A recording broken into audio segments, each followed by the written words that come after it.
Hi hello నమస్తే welcome to plus TV నేను Alankrita. So రీసెంట్గా రీతు చౌదరి గారి ఒక సీసీటీవీ ఫుటేజ్ అయితే బయటికి రావడం జరిగింది. ఎవరైతే ధర్మ మహేష్ గారు ఉన్నారో తనకున్న రిలేషన్షిప్ గురించి చాట్ లీక్ కూడా అయింది. సో దాని గురించి మాట్లాడడానికి మనతో పాటు దాసరి విజ్ఞాన్ గారు ఉన్నారు. ఒకసారి హాయ్ సార్, నమస్తే.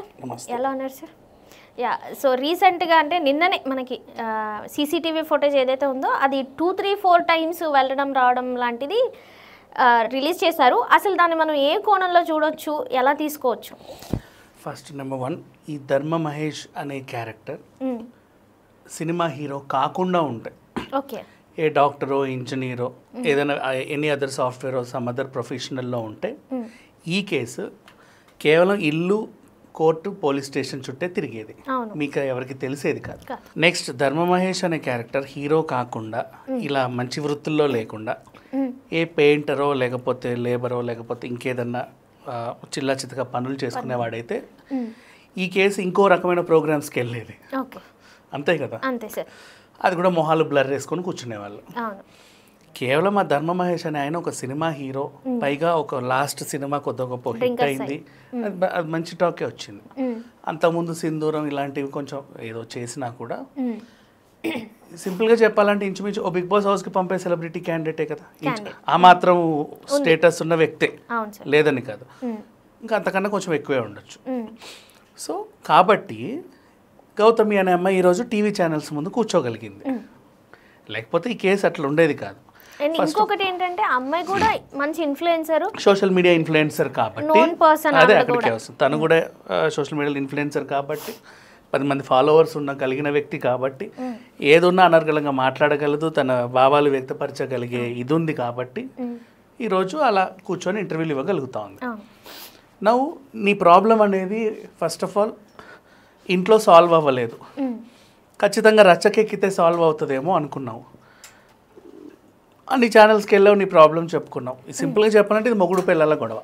నువ్వు ఏ ఛానల్కి వెళ్ళినా ఛానల్ వాళ్ళు ఒక ఫుటేజ్ కోసం నేను ఎంటర్టైన్ చేస్తారే తప్ప నీ ప్రాబ్లం అయితే సాల్వ్ చేయలేరు.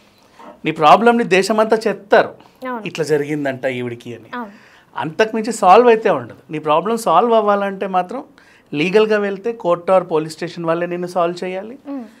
లేదు నేను అతనితో అసలు ఉండలేను, నా వల్ల కాదు అనుకుంటే పెద్దల సమక్షంలో సాల్వ్ అవ్వాలి. పెద్దలు కూడా కలిసి ఉండండి అనే చెప్తారు కానీ విడిపోమని చెప్పరు. ఇన్ కేస్ నిజంగా నీకు అక్కడ అత్తింటి వేధింపులు అంటే మీద పెట్రోల్ పోస్తున్నారు, లేకపోతే రోజు తాగొచ్చి తంతున్నాడు, సిగరెట్లతో కాలుస్తున్నాడు, బ్లేడ్లతో కోస్తున్నాడు, ఇలాంటివి ఏమైనా చేస్తున్నారు అంటే అమ్మో నా కూతుర్ని ఎక్కడ చంపేస్తారో అని విడిపించి ఇంటి దగ్గర ఉంచుకుంటారు. ఎంతో కొంత పెద్దవాళ్ళు మాట్లాడుకొని పెళ్ళప్పుడు ఇంత ఇచ్చినా అంత ఇచ్చినా అని. 2019లో వీళ్ళకి పెళ్ళయింది, ఒక బాబు. ఇప్పుడు ఏంటంటే ఈవిడకు ఉన్న అనుమానం నా భర్త పరాయి వాళ్ళతో తిరుగుతున్నాడు. ఏ ఆడది కూడా భరించదు, వాళ్ళ హస్బెండ్ సీటు వెనకాల ఇంకొక అమ్మాయి కూర్చున్నా, ఇంకొక అమ్మాయితో చనువుగా వెళ్ళినా, కొద్దో గొప్ప నవ్వుకుంటూ హిహిహి అన్నా కూడా తట్టుకోలేదు. ఏదైనా ఇప్పుడు నీ ఫ్రెండ్స్ 10 మంది ఉన్నారు, మన ఇంటి ఫంక్షన్కి వచ్చారు, వీళ్ళందరూ మీ ఆయనతో సరదాగా ఉంటే నీకు హ్యాపీయే, ప్రాబ్లం లేదు. కానీ వేరే మీ ఆయనకు సంబంధించిన వాళ్ళు ఎవరైనా నీకు తెలియని మనుషులు సరదాగా ఉంటే మాత్రం ప్రాబ్లం. మీ గేటెడ్ కమ్యూనిటీలో పక్కింటి ఇరు పొరుగు వాళ్ళు ఎవరైనా వచ్చి మీ ఆయనకి స్వీట్ ఇచ్చినా కాఫీ ఇచ్చినా హాయ్ అన్నా నీకు ప్రాబ్లం లేదు, హ్యాపీ వినాయక చవితి అన్నా ప్రాబ్లం లేదు, హ్యాపీ న్యూ ఇయర్ చెప్పిన ప్రాబ్లం లేదు. కాకపోతే నీకు తెలియని క్యారెక్టర్ వచ్చినప్పుడల్లా ఒక అలాంటి ఫీలింగ్ ఉంటుంది, ఇన్సెక్యూర్ ఫీలింగ్ ఉంటుంది, వీళ్ళకి ఏదైనా ఉందేమో అని అనుమానం కలుగుతుంది, అది కామన్.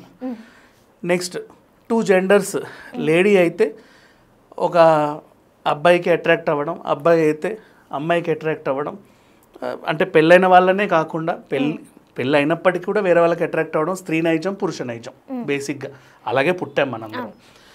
నా ఇప్పుడు ఈవిడకి వీళ్ళ ఆయన మీద అనుమానం ఉంది, ఏదో చాటింగ్లు దొరికాయి, సమ్ సీసీటీవీ ఫుటేజ్లు దొరికాయి. అంటే ఇది ఒక్కటే కాకుండా ఆవిడ చాలా మందితో ఎఫైర్స్ ఉందని చెప్పడం జరిగింది. అదే చెప్పింది, అంటే అంటే ఎక్కడున్నా అంటే అక్కడున్నా అబ్బాయిలు అబద్ధాలు ఆడుతూ ఉంటారు వైఫులతో. ఇప్పుడు బార్లో ఉంటేనే బార్లో ఉన్నా అని చెప్పరు, ఏదో ప్లేనింగ్లో ఉన్నా అని చెప్తారు. మరి ఏంటంటే అంతే సౌండ్స్ వస్తున్నాయని అడిగితే ఇంకోలా కవర్ చేస్తాడు. ఏంటంటే స్మెల్ వస్తుంటే అది యాక్చువల్గా ఏమైందంటే బలవంతా పెట్టాడు ప్రసాద్, ఇప్పుడే వాడు బర్త్డే వద్దొద్దంటుంటే పోసాడు, ఇట్లాంటి అబద్ధాలు చెప్తారు. అది కూడా ఏంటంటే కొన్ని అబద్ధాల్లో ప్రేమే ఉంటుంది, అవతల హర్ట్ అవ్వకూడదు అన్నట్టుగా ప్రేమగానే అబద్ధాలు ఆడతారు, మరి మోసం చేయడానికి అంటారు. ఇక ఈ ఇల్లీగల్ అఫైర్స్ అంటావా సీక్రెట్గా మెయింటైన్ చేస్తూ ఉంటారు ఎవరికైనా ఉంటే.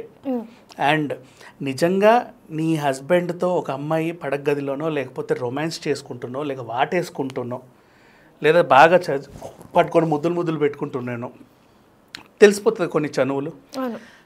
అట్లా ఉంటే నువ్వు ఆరోపించిన దాంట్లో అర్థం ఉంది. సోషల్ మీడియాలో ఇప్పుడు నీకు సంబంధం లేని నీలాంటి ఇంకో అమ్మాయి గురించి నువ్వు పోస్ట్ పెట్టావు, మా ఆయనతో ఈవిడ సంబంధం ఉంది అని. ఏమ్మా ఎలాంటి సంబంధం అంటే 2 సార్లు లిఫ్ట్ దిగారు, డోర్ నుంచి వస్తున్నారు, సెల్లార్ పార్కింగ్లో నడుస్తున్నారు. ఆ ఫ్లాట్లో ఆవిడ ఉండొచ్చు, ఈయన ఉండొచ్చు, సమ్ కైండ్ ఆఫ్ ఆ బిల్డింగ్కి ఆమె రావచ్చు, ఈయన రావచ్చు. ఆ పైన పబ్ ఉంటే ఆ పబ్కి ఆవిడ రావచ్చు, ఈయన వెళ్ళొచ్చు. ఇంకేదైనా యాక్టివిటీ ఉన్నా అక్కడ కలిసి లిఫ్ట్లో దిగొచ్చు. అంటే ఇక్కడ ఏంటంటే నీ సంబంధించిన ఫుటేజ్లో కూడా వెళ్తున్నారే తప్పితే ఒకరి మీద ఒకరు బడి డొర్లింది లేదు అక్కడ. కాకపోతే నువ్వు చేసిన పని ఏంటంటే ఇంకొక అమ్మాయి మీద ఒక ఎలిగేషన్ డైరెక్ట్గా పాస్ చేసేసావు, మీ ఆయనతో సంబంధం ఉంది అని. ఇక్కడ కదా ప్రాబ్లం. ఇప్పుడు నిజంగా లేదే అనుకుందాం ఫర్ ఎగ్జాంపుల్, అంటే చార్ట్స్ కూడా డిలీట్ అది అప్రూవల్ ఇచ్చేసారు ఆవిడ. ఈయన చెప్తున్నాడు తనకి రీతు విషయంలో ఐఎమ్ సారీ జరిగింది ఇది ఇలా అని చార్ట్స్ తను కూడా పెట్టారనమాట.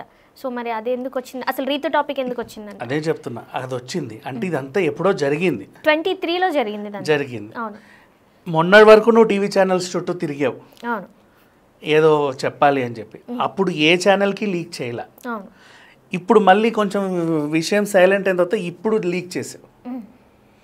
అండ్ రీతు చౌదరి సంబంధించి కూడా లాస్ట్ టైం మనకు ఒక చిన్న ఇష్యూ చూసాం, ఏదో కేసులో వాళ్ళు ఇరుక్కుంటే పాపం ఆ అమ్మాయి ఏదో చేసింది మనీ లాండరింగ్ అని అదని ఇదని దాంట్లోనే చూసాం. ఆ టైంలో ఒకటి వచ్చింది ఏంటంటే ఈ అమ్మాయికి ఎవరితోనో పెళ్ళి అయింది, అందుకు చౌదరి అయింది, సీక్రెట్గా పెళ్లి చేసుకున్నారు శ్రీకాంత్, అట్లాంటి వార్తలు కూడా చూసాం. అది వచ్చింది ఎప్పుడు మొన్న 24-25లో. 23లో మేబీ ఇతనితో చనువు ఉందేమో లేదా ఫ్రెండ్షిప్ ఉందేమో వీడు ఉన్నాం. ఒకవేళ ఫ్రెండ్షిప్ ఉన్నా సరే వైఫ్ కలవద్దు అన్నా సరే తరచూ కలుస్తారు కొంతమంది ఫ్రెండ్స్, అంటే శారీరక సంబంధమే ఉండాలని లేదు. ఇప్పుడు ఇద్దరు మంచి ఫ్రెండ్స్, ఒక అండర్స్టాండింగ్ ఉంది, మంచి ఫ్రెండ్స్. కాకపోతే వాళ్ళ వైఫ్కి ఏంటంటే అనుమానం, నువ్వు దాంతో తిరక్కు నాకు ఇలా చెప్తా ఉంటారు. అయినప్పటికీ ఏంటంటే అటు వాళ్ళ ఫ్రెండ్షిప్ని వదులుకోలేరు, అలానే వీళ్ళకి తెలియకుండా కూడా అప్పుడప్పుడు కలిసి అక్కడో ఇక్కడో కలవచ్చు. అంటే మరి ఇంకో రకంగా కాదు, నార్మల్గా. అట్లాంటి టైంలో కూడా ఇతను సారీ చెప్పుకోవచ్చు. నేను వద్దన్నా ఎందుకు కలిసావు అంటే ఆమె విషయంలో ఐఎమ్ సారీ అనొచ్చు. దాన్ని మనం లైంగికంగా తీయాల్సిన అవసరం లేదు. ఏదైనా ఒకవేళ నిజంగా ఉంది అనుకుంటే ఎందుకు తీయాల్సి వచ్చిందంటే ఈ టైంలో తను ఫోటేజ్ రిలీజ్ చేసింది, గత కొన్ని నెలల నుంచి ఇంటర్వ్యూలు ఇస్తున్న తీయని ఆవిడ ఇప్పుడు తీసింది ఎందుకు అని అంటే అదేనా పాయింట్ ఆఫ్ వ్యూ అనే థాట్ వస్తుంది. ఎగ్జాక్ట్లీ, బికాజ్ 2023లో జరిగింది. నీకు జరిగిన అన్యాయాన్ని ఆల్రెడీ చెప్పుకోవడానికి నీకు 10 అబోవ్ ప్లాట్ఫామ్స్ దొరికాయి, పెద్ద పెద్ద శాటిలైట్ ఛానల్స్ పిలిచాయి. అందరూ కూర్చున్నప్పుడు ఏ ఒక్క నిమిషంలో కూడా వాళ్ళు అడిగారు 100 సార్లు ఎందుకు ఏంటి ఇలా అంటే అత్తింటి వేధింపులు, గృహహింస, కొడుతున్నాడు, నన్ను వేధిస్తున్నారు, ఇంతవరకే చెప్పావు. కానీ గతంలో జరిగింది నువ్వు పెట్టొచ్చు అప్పటికి. లేదు అనుకుంటే ఈ మధ్య జరిగిందండి చూడండి అని కూడా పెట్టొచ్చు, అది ఫ్రెష్గా అయితే ఇన్ కేస్. అట్లా కాకుండా నీ దగ్గర చాలా ఉన్నాయి ఎవిడెన్స్లు. ఒక మోతాదుకు వచ్చినా కూడా అతను పట్టించుకోవట్లేదు. ఇప్పుడు నన్ను ఇంటర్వ్యూలు అయ్యాయి, ఈ అబ్బాయి అసలు పట్టించుకోవాలి, అసలు ఒక్క రిప్లై కూడా ఇవ్వలేదు, ఎక్కడ రిప్లై ఇవ్వలేదు, ఏమీ చేయలేదు. కాబట్టి ఈవిడ మోతాదు పెంచింది, దానికి రిప్లై అయిపోతే మోతాదు ఇంకా పెంచుద్ది. నువ్వు పెంచుకో మోతాదు, నేను కాదన్ను. మీరు ఎక్కడంటే మీ హస్బెండ్ విషయంలో ఇప్పుడు నువ్వు నీ దగ్గర ఉన్న ఫుటేజ్ని నువ్వు పోలీస్ స్టేషన్లో ఇస్తే నీకు న్యాయం జరుగుద్ది లీగల్గా. అదే నీ అడ్వకేట్కి పర్సనల్గా ఇచ్చుండే వాళ్ళు జడ్జి ముందు ప్రవేశపెడితే అక్కడ నీకు న్యాయం జరుగుద్ది లీగల్గా. అతని నుంచి ఏమైనా భరణం ఇప్పడమో నిజంగానే ఉందని వాళ్ళని కోర్టు వాళ్ళు నమ్మితే. ఇన్ కేస్ నువ్వు దాన్ని మీడియాకి లీక్ చేయడం వల్ల ఏమైందంటే నీలాంటి ఇంకొక ఆడదాని జీవితం బయటకు వచ్చేసింది. ఏమో 2023లో ఆ పిల్ల ఎందుకు నీతో ఫ్రెండ్షిప్ చేసి ఉండొచ్చు, ఇప్పుడు ఆమె బతుకుతుంది, బిగ్ బాస్ హౌస్లో ఉంది, తెలీదు. ఇప్పుడు ఆ పిల్ల బిగ్ బాస్ హౌస్లో ఉంది కదా, రేపు ఎలిమినేట్ అయ్యి వస్తుంది ఏదో వీక్, బయటకు వచ్చి అందరు నా కోసం ఎదురు చూస్తున్నారు అనుకుంటా. కానీ ఈ వైరల్ విషయం తనకు తెలియదు. సడన్గా చూస్తే మేబీ సెన్సిటివ్గా ఉంటే ఏమైనా చెప్పలేము. నెక్స్ట్ పోనీ ఆమె ఫ్యామిలీ వీక్ వరకు ఉందనుకుందాం, హౌస్లోనే బాగా పర్ఫామ్ చేసి ఎవరో ఒకరు లోపలికి వెళ్తే నేను వాటేసుకుంటే నేను బయట నీ గురించి ఇంత టాక్ ఉందంటే ఆమె లోపల కూడా కుంగిపోవచ్చు, తెలియదు కదా, చెప్పలేము. సిచ్యువేషన్స్ అలా ఉంటాయి. నువ్వు ఇంకో అమ్మాయి గురించి సోషల్ మీడియాలో పెట్టడం అది క్షమించరాని నేరం. ఇంకా చెప్పాలి అంటే నీకు నిజంగా అనుమానం ఉంది మీ పక్కింటి ఆవిడతోనో ఎదురింటి ఆవిడతోనో కాలేజ్ మేట్తోనో లేకపోతే మీ చుట్టాల అమ్మాయితోనో మీ ఆయనకి ఎఫైర్ ఉంది లేదా వాళ్ళ ఫ్రెండ్తో నీకు తెలిసింది అంటే నువ్వు అనుమానిస్తున్నావు అలాగా, దాన్ని తీసుకెళ్ళి లీగల్గా పెట్టాలి. వాళ్ళు దాన్ని సెక్యూర్ చేస్తారు. సెక్యూర్ చేసి దాన్ని అలాగే కోర్టుకు ఒక ఎవిడెన్స్ నుంచి సీల్డ్ కవర్లో ప్రవేశపెడతారు. జడ్జి గారు మాత్రమే చూస్తారు. ఆయన నిజమని నమ్మితే ఈ వాదనలు కరెక్ట్ అని తెలిస్తే నీకు న్యాయం జరుగుద్ది. ఇక్కడ నువ్వు న్యాయం కోసం పోరాడుతున్నావా లేకపోతే ఆయన జీవితం నాశనం చేయడానికి పోరాడుతున్నావా అర్థం కావట్లేదు. ఆయనను కాకుండా వీళ్ళ జీవితం నాశనం ఈ అమ్మాయి సేఫ్ గానే ఉన్నాడు, అందరు బాగానే ఉన్నారు చూడు.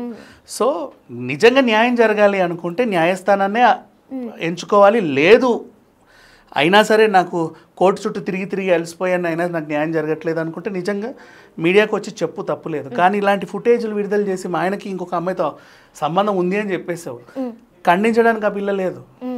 సార్ ఇంకొక విషయం ఏంటంటే తను బిగ్ బాస్ హౌస్లో ట్రయాంగిల్ లవ్ స్టోరీ అంటే ఇప్పుడు మీమర్స్ కానీ లేదంటే ఇన్స్టాలో స్క్రోల్ అవుతున్న వీడియో దాని ప్రకారం బిగ్ బాస్ హౌస్లో ట్రయాంగిల్ లవ్ స్టోరీ, మళ్ళీ ఎవరికి తెలియకుండా సీక్రెట్ పెళ్లి చేసుకుంది. జబర్దస్త్లో ఉన్నప్పుడు అజర్ అనే అబ్బాయితో ఏదో ట్రాక్, మళ్ళీ సరిగమప ఉన్నప్పుడు యశస్విని హక్ చేసుకొని అప్పుడు అదొక వైరల్ అయిపోయింది.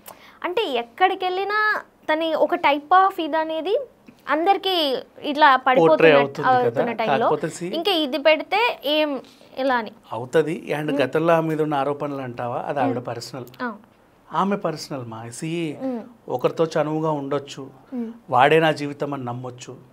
ఏమో వాళ్ళిద్దరికి కుదరకపోతే ఆవిడ ఇంకొకరిని వెతుక్కునే స్వేచ్ఛ ఆమెకు ఉంది. నెక్స్ట్ లీగల్గా పెళ్ళి అయితే కనుక దాన్ని డైవర్స్ చేసుకొని ఇంకొకరిని చేసుకునే స్వేచ్ఛ ఉంది. లేదు పెళ్ళి కాలేదు అనుకుంటే ఎవరితోనైనా ఫ్రెండ్షిప్ చేసే హక్కు తనకు ఉంది. అట్లా నలుగురితో కామన్గా ఈవిడే ఉన్నప్పుడు ఈవిడే నిందితురాలు ఈవిడే అదేని అనడానికి లేదు. ఏమో నలుగురు కూడా సఖ్యంగా లేకపోయి ఉండొచ్చు కదా, చెప్పలేము అట్లా. సో ఎఫైర్స్ అది ఆవిడ పర్సనల్, ఉన్నా లేకున్నా ఆవిడ పర్సనల్ అది. నెక్స్ట్ ఇప్పుడు బిగ్ బాస్ హౌస్లో ఇప్పుడు ఇది బయటకు వచ్చింది. నువ్వేం చేసావంటే ఈ అమ్మాయి చేసిన పని, తన ఇంటర్వ్యూలు ఇచ్చే టైంలో రీతు చౌదరి బిగ్ బాస్కి వెళ్ళొద్ది అన్న సమాచారం నీకుంది. ఆమె హౌస్కి వెళ్ళేంత వరకు ఆగి ఇప్పుడు ఫుటేజ్ విడుదల చేసావు. అంటే అది కాదు అని కుండబద్దలు కొట్టడానికి ఇంటర్వ్యూ కూడా ఆమె లేదు. ఆమె ఎప్పుడు వస్తుందో తెలియదు. ఈలోపు నీది చాలా వైరల్ అయిపోతుంది. అదే ఆమె బయట ఉండనుకో, నువ్వు ఇచ్చిన వెంటనే గంటకో 2 గంటలకు ఆమె రిప్లై ఏం మాట్లాడుతుందో దిస్ ఇస్ దట్ ఒక ఎక్స్ప్లెనేషన్ ఇచ్చుకుంటుంది అట్లీస్ట్ 24 అవర్స్లో. సో బ్యాలెన్సింగ్గా ఉంటుంది. ఇప్పుడు ఇక్కడ ఏమైంది, నువ్వు మొత్తానికి ఆమె ఇమేజ్ అంతా డ్యామేజ్ చేసి పెట్టేసావు. సో ఇది నేరం. నీకు కావాల్సింది ఏంటి, పర్సనల్ లైఫ్లో నీకు కొంచెం ప్రాబ్లమ్స్ ఉన్నాయి మీ ఆయనతో, అది నువ్వు నీ ఫ్యామిలీ పెద్దల దగ్గర తేల్చుకో. వాళ్ళతో నీకు న్యాయం అవ్వట్లేదు అనుకుంటే లీగల్గా తేల్చుకో. లీగల్గా కూడా నీకు న్యాయం జరగలేదు అనుకుంటే అప్పటికి నువ్వు ఎంచుకున్న ప్రోగ్రామ్ ఓకే, ఒక ఇంటర్వ్యూ ద్వారా ఏదో ద్వారా నాకు అన్యాయం జరిగిందని చెప్పుకున్నావు. అది నీ వరకు మీ ఆయన వరకు మీ పిల్లోడి వరకు అంటే ఓకే. కొత్త క్యారెక్టర్స్ని ఇందులో ఇన్వాల్వ్ చేయడం అనేది నిజంగా చాలా నేరం. ఇప్పుడు రేపటి రోజు ఆ పిల్ల కెరీర్ని నువ్వు నాశనం చేసిన దాన్ని అయిపోయావు. ఇప్పుడే బిగ్ బాస్ హౌస్కి వచ్చింది ఏదో చిన్నగా, ఆమెకు రేపు ఇంకొన్ని అవకాశాలు రావచ్చు, దాన్ని నువ్వు తొక్కేసావు కదా. దీనివల్ల చాలా మైనస్ ఎఫెక్ట్ పడచ్చు. మైనస్ ఎఫెక్టే అంటే నీ ఉద్దేశం నీకు న్యాయం జరగడం అయితే న్యాయం కోసం పోరాడు. నీ ఉద్దేశం అట్లా కంటే అవతలోడి ఇమేజ్ని డ్యామేజ్ చేయడమే కంకణం కట్టుకుంటే ఎలా. అండ్ ఇది 2023 ఫుటేజ్, నీ దగ్గర అన్నీ ఉన్నాయి. లిఫ్ట్లో 2-3 డ్రెస్ చేంజెస్ కూడా ఉన్నాయి దాంట్లో. అన్నిటి నీ దగ్గర ఎవిడెన్స్లు ఉన్నప్పుడు, అన్ని చాటింగ్లు ఉన్నప్పుడు 10 ఛానల్స్కి నువ్వు ఛానల్స్కి ఇంటర్వ్యూలు ఇచ్చినప్పుడు ఇదిగోండి నేను చెప్పేది అబద్ధం కాదు చూడండి ఒక దగ్గర పెట్టలా. ఒక అవకాశం కోసం ఎదురు చూసావు. ఆ పిల్ల బిగ్ బాస్ హౌస్ పోతుందని నీకు తెలిసి అవకాశం కోసం ఎదురు చూసి అప్పుడు బయటపడి నీ ఉద్దేశం ఏంటి అలా. So thank you sir. So చూస్తూనే ఉండండి మరిన్ని లేటెస్ట్ వీడియోస్.